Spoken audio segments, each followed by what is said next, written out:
Hello and welcome to Kyou no Anime, or today's anime.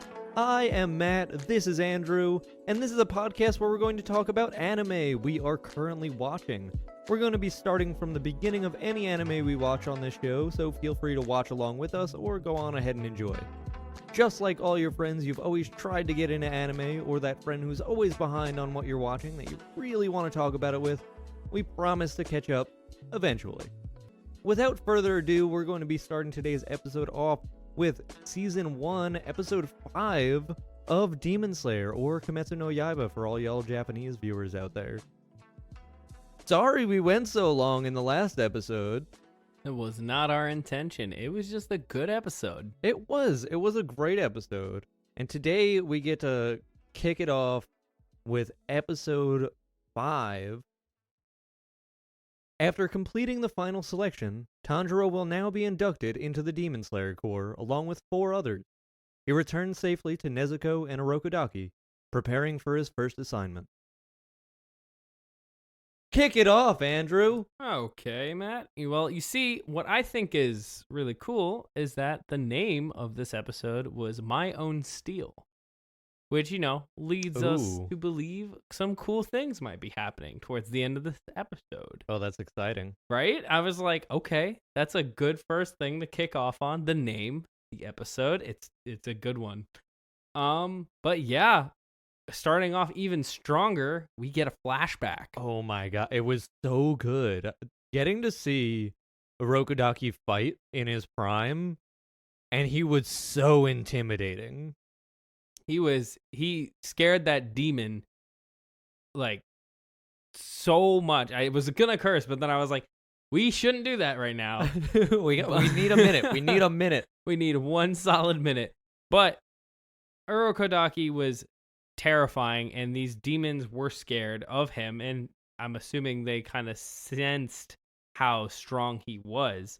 And I believe that this demon is in fact yes, the big bad from the previous episode. Absolutely. He's having that flashback to Orokodaki first capturing him and getting that image of Orokodaki flashed over Tanjiro as he goes in for that final blow.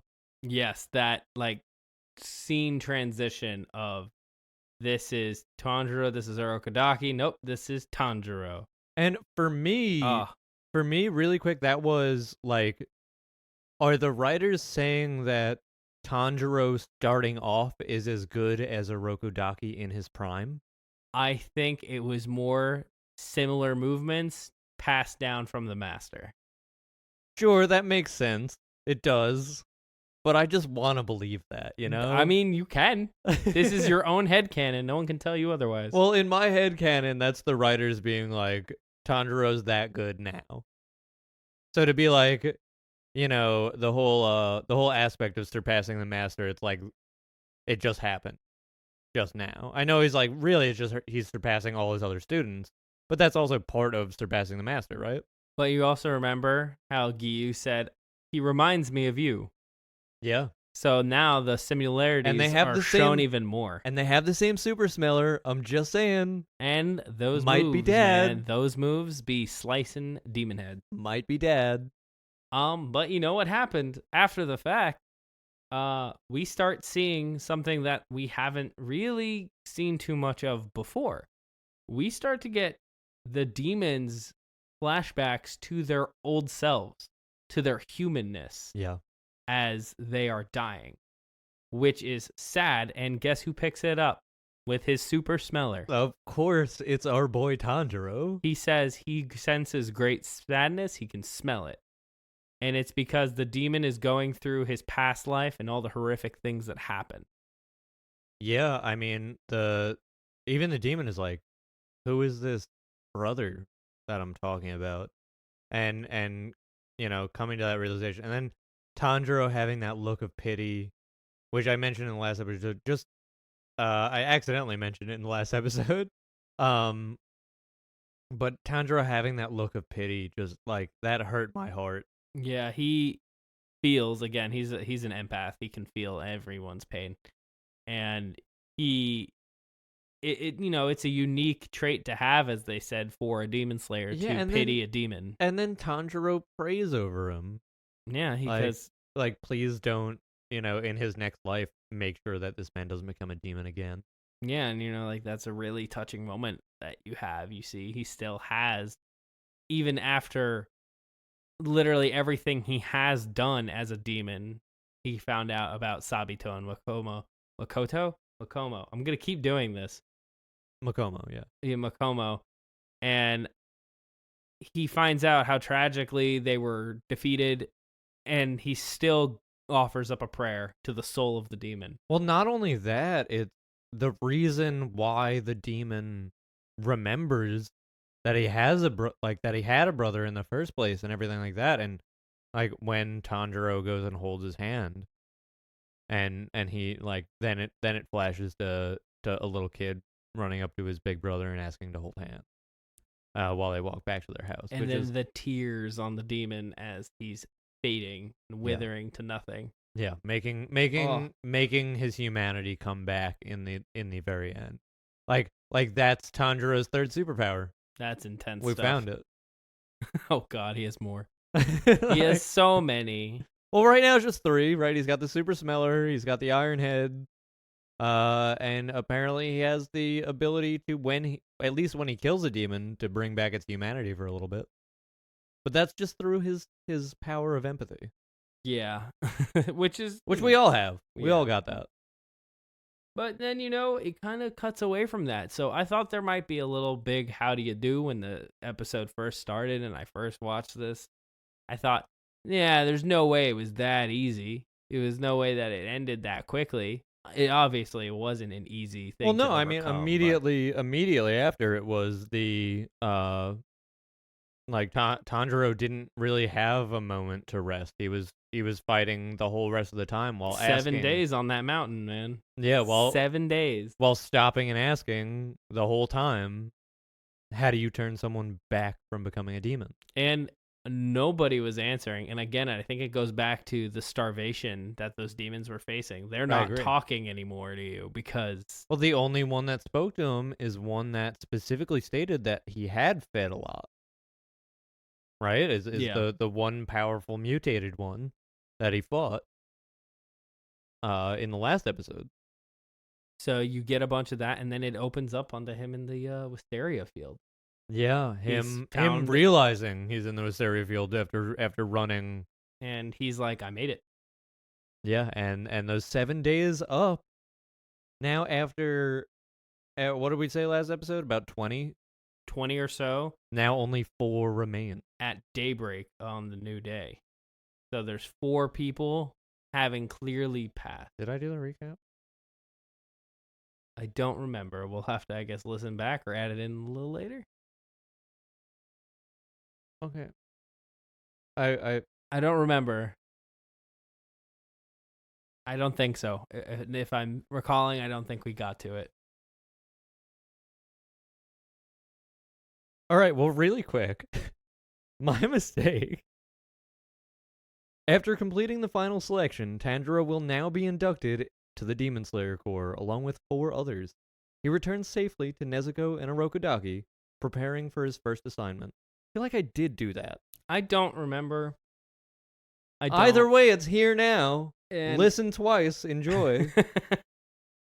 But yeah, of the 4, you see some notable faces from the beginning of the trial. See a yellow-haired boy. You see a girl wearing a colorful kimono. You see Tanjiro. An angry boy. And an angry guy with a scar on his face. Which oddly similar to Sabito's scar. Yeah, wasn't Sabito's more on his, I thought it was on, his mouth. It was a little bit lower, but it was really just bigger. Yeah, and I mean, and who knows? There's probably going to be people for later. I'm wondering very if that's cool new characters. I'm wondering if that's a inclination as to what this character may be like in the future. Possible. It's possible. But yeah, as you could tell, the yellow hair guy looks a little roughed up. He looked roughed up before they entered, by the way. I didn't say that in the last episode, But when he was at the selection, he looked dirty. He looked kind of Well, that's what I had been saying like about. thrown around a little bit. Yeah, that's what I had been saying about it. It looked like they had like just finished their training.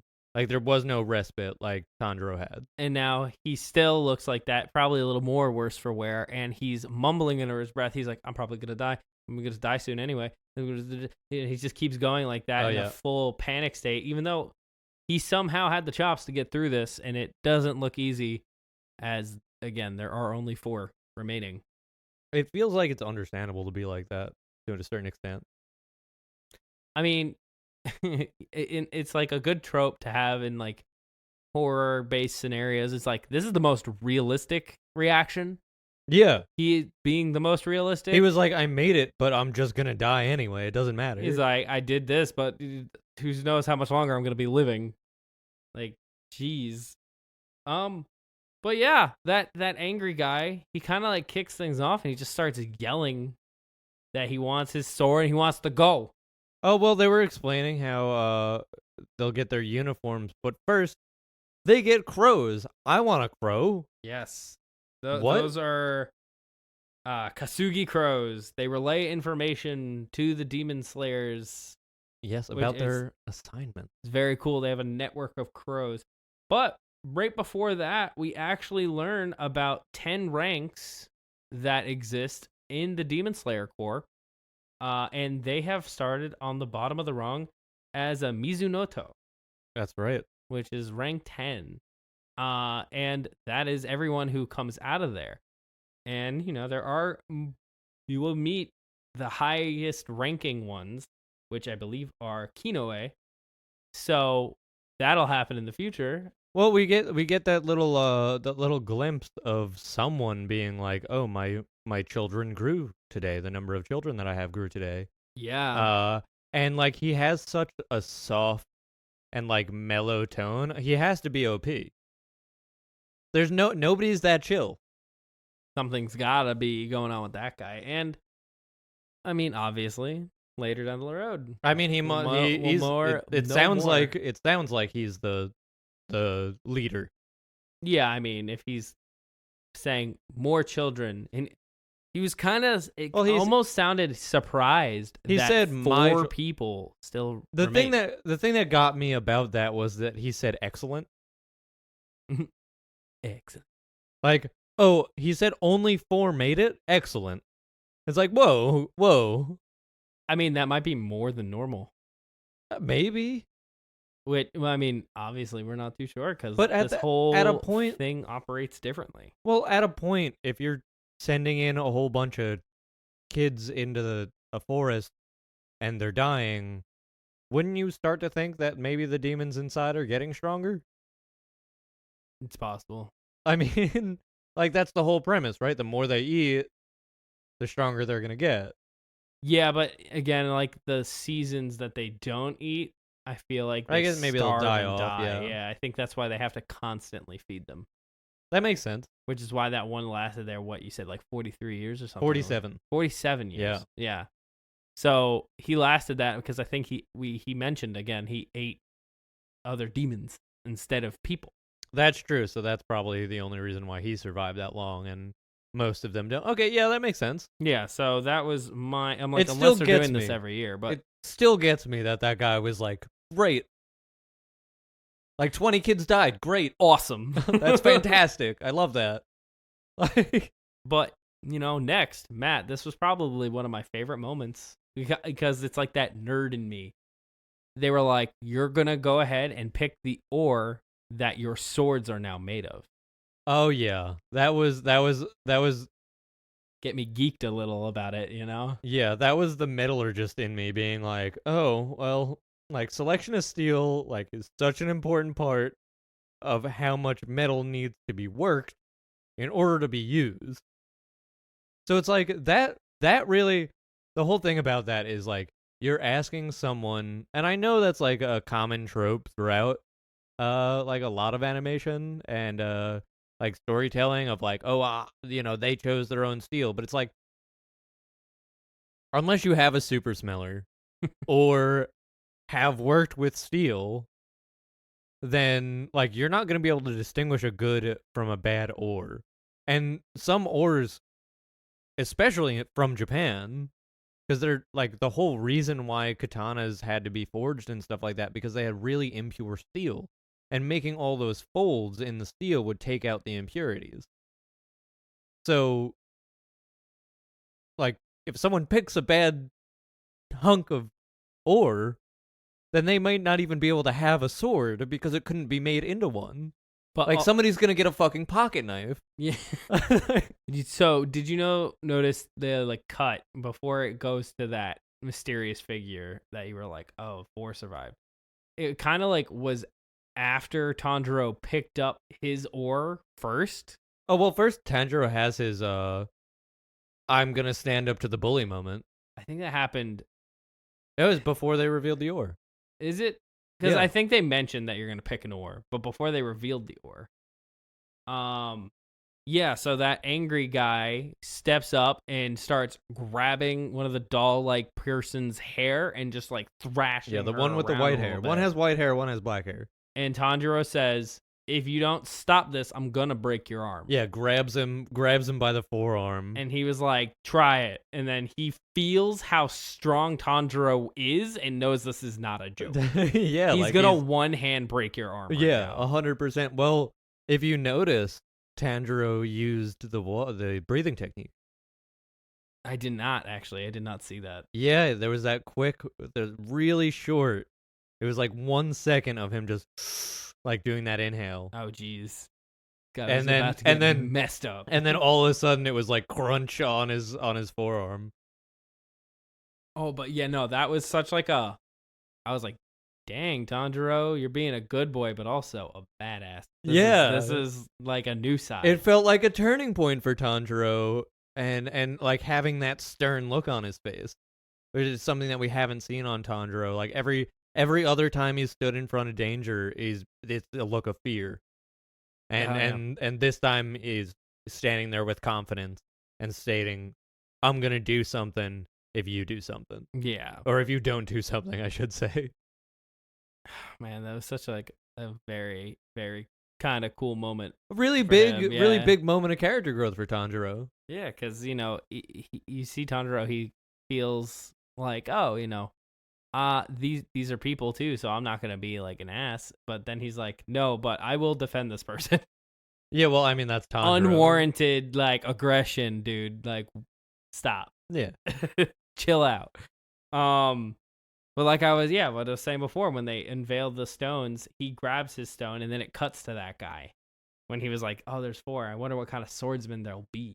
And you're like, ooh, did Tanjiro grab like a specialty ore? Oh, well, he sniffed it out. Yeah, he staring. Well, He I got, remember like, the guy, the moment of, oh. The bully guy was like, oh, like I've never worked with steel. Like, how do we know which one to pick? And then Tanjiro like had that light bulb go off and was like, this one. I know. I smell a thread. That one. And, unfortunately we didn't get we get a name later, but I didn't write down all of the sword I missed ingredient, I guess you could say. I missed that. But I do know it's made on a mountaintop.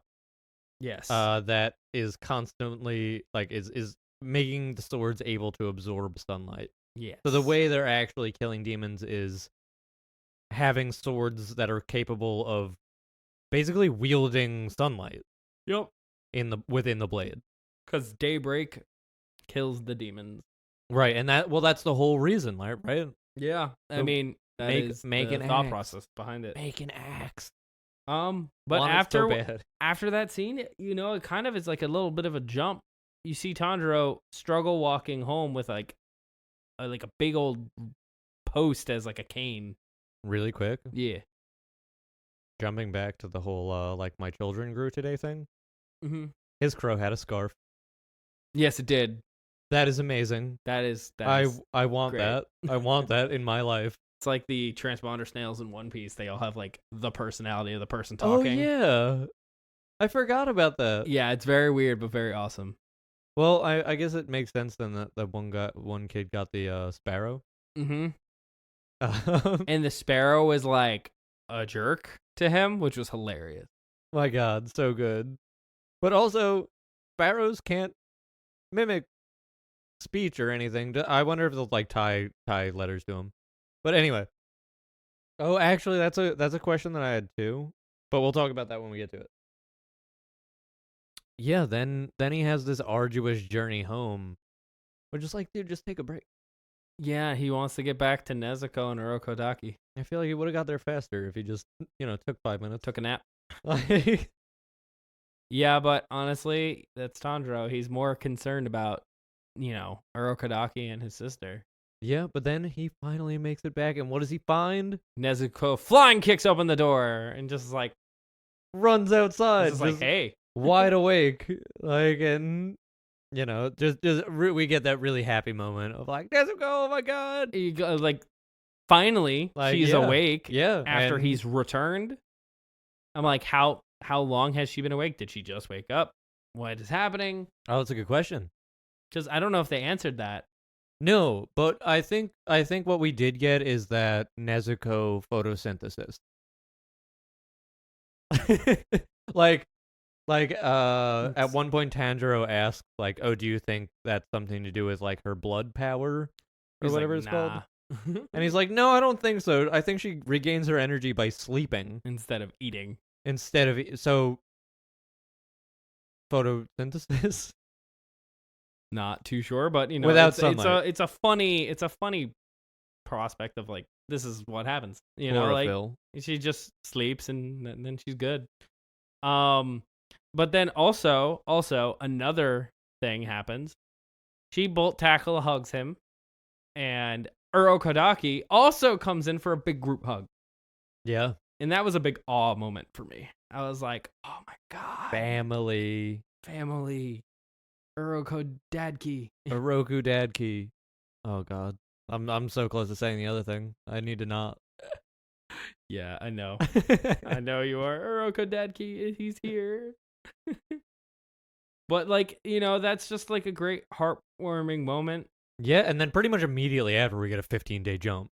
Yeah, I mean, it has to happen though, because wasn't Urokodaki explaining about that like he'll be facing like more and different types of demons?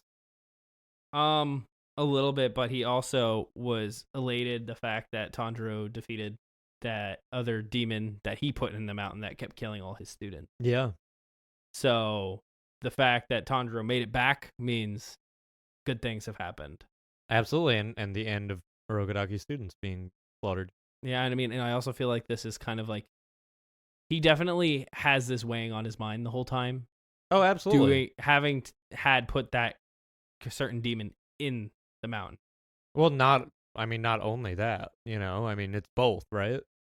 Like, not only did you put the demon there, but you like kept sending more students. Yeah, and you were like hoping for the best, but things just kept getting worse. Yeah, and well, thankfully we got our good old helpful boy Tanjiro coming in to save the day. Yeah, and then like you said, that 15-day jump just happened. Yeah, and then the sword is here. And I'm going to butcher his name. Do you know how to pronounce his name? Read it first. It's Hagun Izuka. Hagun Zuka. Yeah, here. I have his name. It's there. Okay, where is it? Hagunezka? Hagunezka. Yeah. It's very quick pronunciation, I think. But the name of the swordsmith that shows up wearing that cool hat with like bells on it, and you're just like, who is this? Such a cool outfit. But I love, like, this is the point where you walked in and like I was standing here just laughing. Yes, because I love the fact that Tanjiro's like, oh, it's nice to meet you, like, I'm Tanjiro, like, do you want to come inside? And he's just immediately already talking about how the sword's made. Yeah, and about like, swords. I'm Hagunezka, I made your sword. And he's like, would you like to come in? Your sword is made with. Like, it's just so good. He's just cut and dry, not listening, not caring. And even Urokodaki's like, he's still like this. Yeah, I love that. So like, he knows him apparently. He's just like, oh yeah, no, he's never become more personable. Okay. Yeah, and he's just like, oh yeah, and this is how your sword's made, and this is what it's made out of, and this is a color changing sword, and then his mask is amazing. Yes. Because, like, once he's like, once he flips out, which comes a little later, but he's just like, this sword will change color dependent on the user. First he's like, hurry up, open the sword, hurry up. Yeah, because he's like, I want to see what the sword color's like, gonna be. It's you might be good luck. First he explains that, like, you're supposed to be a good luck child because you have reddish hair and eyes. Born to a family that works with fire. Yeah, so this means this will probably turn red. He's done his research on Tanjiro. He's seen him and goes, this sword's gonna be red. It's gonna be sick. I'm excited about this. And it doesn't turn red. Draws the sword as the blade slowly turns black, and they're like, eh? Black. There's like, is this normal? Is this a bad thing? And he's like, no, it's just rare. This happens. Then the swordsmith immediately attacks him. Yeah, and then he gets up close and personal with his weird mask, with his mouth kind of like off to the side, and he's just like, so good. It's so funny because he just starts getting so annoyed with the fact that it's not red. It doesn't make any sense to him. Tanjiro's like, why are you attacking me? He's like, because I wanted to see a red sword. It's just one of those comedic moments where it's just too good. It's so funny. And you're just like, what is this guy's energy, man? I was hyped for Black Sword, man. I mean, I think that looks sick. Right? I mean, it takes me back to, like, Bleach. I mean, yeah. Like Ichigo's Bankai. Like, there's a lot of shows where the protagonist gets a black sword, a black clover. Yeah, it's true. Black Clover's so good. There's so many, though. And just, like, touching on that as, like, a protagonist weapon is, like most of them get black swords. Yeah, and I mean... But also, that's so fucking cool. But the fact that in this, it turned black when it shouldn't have, I guess technically it shouldn't have. Or like, what is the reason? I do have a theory about it, but we'll have to talk about that later on in the series. Sure. I mean, okay, so there is, like, I guess just one other thing that we got to get through before we start doing MVPs and all that fun stuff. So, his crow shows up shortly after that sword. And gives him his first mission. Also, that gave me, I had a thought to myself while that was going on before we get into it. Do you think the Demon Slayer Corps just have people that repeat things to crows for several hours and then send them out after? So that the crows can then repeat it? That would be amazing. Yeah, but that also means, like, every message is delayed by, like, a full day of just one dude saying the same thing over and over and over again to a singular crow. Maybe that's why Kyou was late by half a day. Oh my god! It's because someone had to sit there for 6 hours talking to a crow. Yep. He had to wait for his crow to tell him where to go, man. But Tanjiro's bird says that in a town, I think they said to the north, yep, there is women going unexpectedly missing in the middle of the night. That's and right. It just keeps happening. Which is interesting how it's posed like a murder mystery-esque. I mean, yeah, that's always fun, though. Because it's like, now he has to not just be a slayer, but he has to be a little bit of a detective. Right, well, that's what made me really curious about the next coming episode. Because it's like, oh, okay, well, like, yeah, these episodes we've been getting training arcs. It's not just go to a place where a demon is and fight it. It's like, no, go find the demon, track it out. Yeah, and sniff do it all out as Tanjiro's gonna have to do with that super sniffer. Well, I mean, that's what it's there for.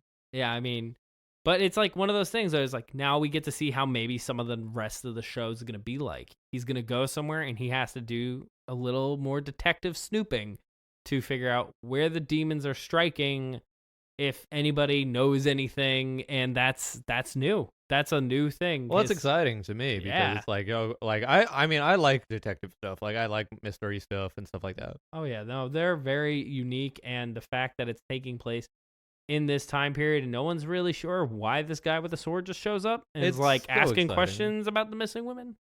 And like industrial age and stuff like that, so wondering about future transportation, or is Tanjiro just gonna continue to fucking run everywhere?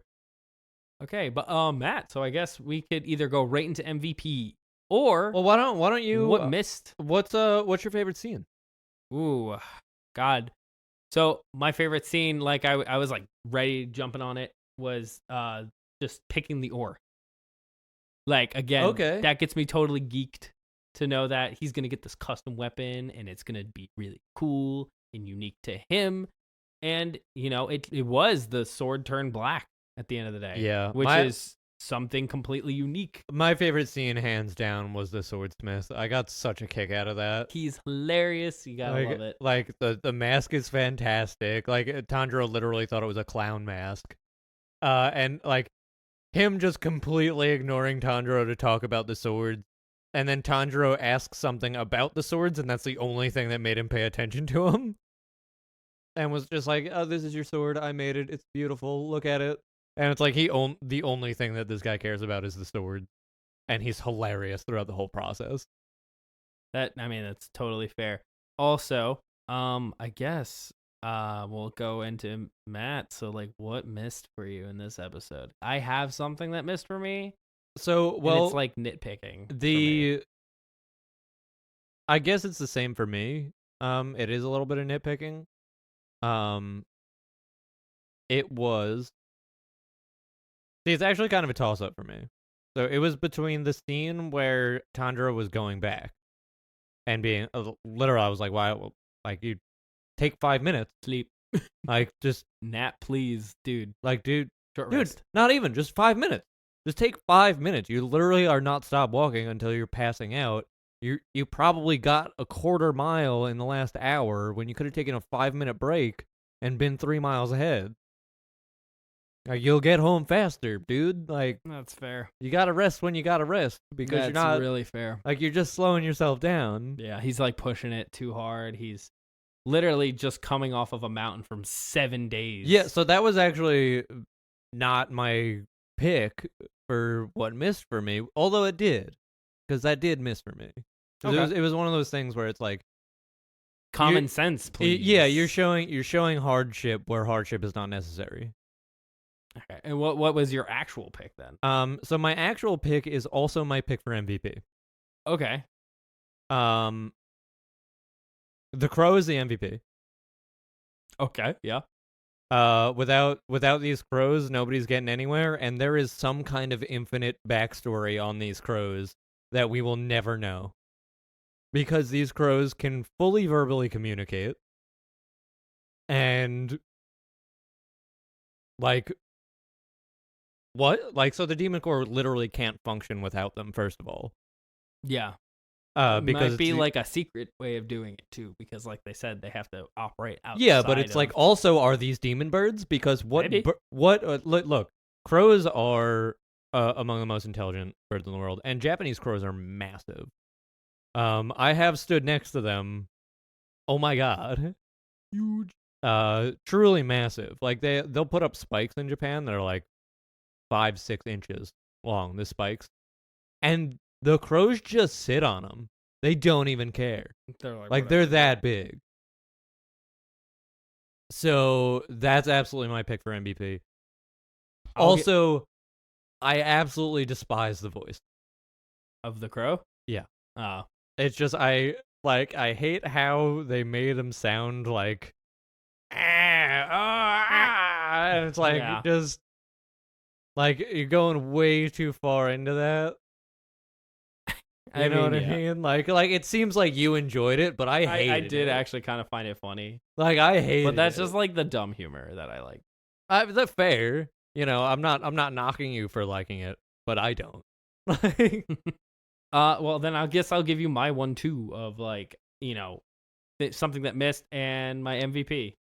So the something that missed for me, was I just, again, want a little more context because after Tanjiro got back, Nezuko awake. Don't find out how long she was awake for, or like, still they have no answers.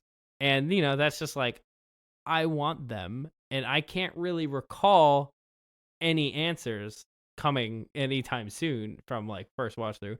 So it's just kind of like, a hole that I need more info for. I mean, I get that. I feel Um, like that's one of the things that's like the show's teaching you about the world first. Yeah, and I like that's why I say it's kind of a nitpick because I know like the point is for us to find out more about this later, but it's also like how long has she been up, Urokodaki? It's been a week since we've been gone. Did she just wake up? Did you not see her do that? Is my presence important to her waking up? Is this those Oh things? yeah, that's a good You that's a know, good thought. that was where I was at. So, Well, that would make sense too with him been training and not being around her the whole time. and then my MVP. Does that also mean that Nezuko is like getting his life force or something? Like that's I don't know. like she's not really sleeping, she's just like leeching, That would be kind of terrifying. I hope not. but right? You never really know with That's animes kind of like this. That's kind of a cool blood pact power though. Like Yeah, and then my MVP, going back to it. It's the sword in the stone. It's the stone. It's his Nichiren sword that he has to pick his ore for. Again, I'm totally geeked about that because it was just a very cool moment. And the fact that he gets to pick this now, and now he's going to get his own custom sword that in the end is going to hopefully do so much work for him. It's going to be the MVP down the line. So it's the MVP right now in its rawest form. And that is mine. I feel like that rock did not carry much weight this episode. It did enough. Because that's how you met your MVP. Well, that's not my MVP. The crow is the MVP. No. It's the swordsmith. No. That's my probably my favorite character for this episode. Like hands down best character introduction so far. I mean, again, it's the stone. It's the sword that's going to be in that stone. It's going to be. But yeah, no, that's mine. Oh, I hope the bird gets a name. I don't remember if he actually named it. I don't know. I hope it happens. I hope it has a name, it happens. or he does end up naming Well, like it. I said, there's definitely some mystery about how these crows even came into existence. Because yes, crows can mimic words; they're considered like some of the smartest birds in the world. But there's no possible way that they're like fully capable of communicating verbally in general. Because like if they're fully capable of doing that, then like there's some kind of backstory about these birds that, like I said, we'll never hear about because they're just used as messengers in the show. But I'm infinitely curious. Like maybe these birds are demons too. It's possible. You know what I mean? Like You never know. We're not too sure. We'll find out hopefully a little more about all that. I mean, I hope incoming so. Maybe they're episodes. enchanted birds. Maybe I said, those maybe two the twin girls, I don't know if those are like Puppets? people or actually dolls, Yeah. puppets, whatever. A spirit. Who Oh, I knows? was thinking they were like puppets or something because of those dead eyes and everything. Yeah, they're not really human. and they have no real reaction to anything. Exactly. So I'm like, you don't. Although I did think it was really funny when she was like, "Are you two done chatting?" After she was getting like maimed by like Yeah. the angry dude, was just like, oh, you guys done? Cool. Here's your oars. Moving on. Just like, Yeah. I was like, she really did not care. So does she not have like physical pain or something like that? Maybe like we don't So, know. We but- don't know. And we're just speculating. So, Well, there's gonna be a lot of that. there's a lot of speculation. We're still early on. And honestly, it's been a while since I've seen the first season. So it's like, I don't remember much of it. I remembered nothing, honestly, at this point. So this is like almost new. I'm picking up on things that I maybe missed the first time around. Yeah, but a lot of interesting stuff happened the last 2 episodes. I mean, moving forward, I think it's gonna be an interesting like process for how he goes about, Yeah. and we'll have to see what happens. This is definitely a show that's I'm hoping doesn't have a lot of drag at all. Like most of these episodes are important. It Most really of them have some seems cool stuff. It seems like there's not going to be much filler or anything like that because it seems like they have such a solid storyline going, but they wouldn't need to. Yeah. And No. I'm pretty sure the manga is pretty far ahead of the show. I think the manga's finished. Oh, really? Yeah, like officially done. Okay, well then there we go. So we do have a solid ending at some point. Right. But Okay. Well, not that's great to animated know. yet. I don't think we're close to. No, I'm sure we'll see another couple seasons before that happens. But thank you so much for watching. Check out our Patreon at patreon.com/KyonoAnime. Until next time, enjoy watching.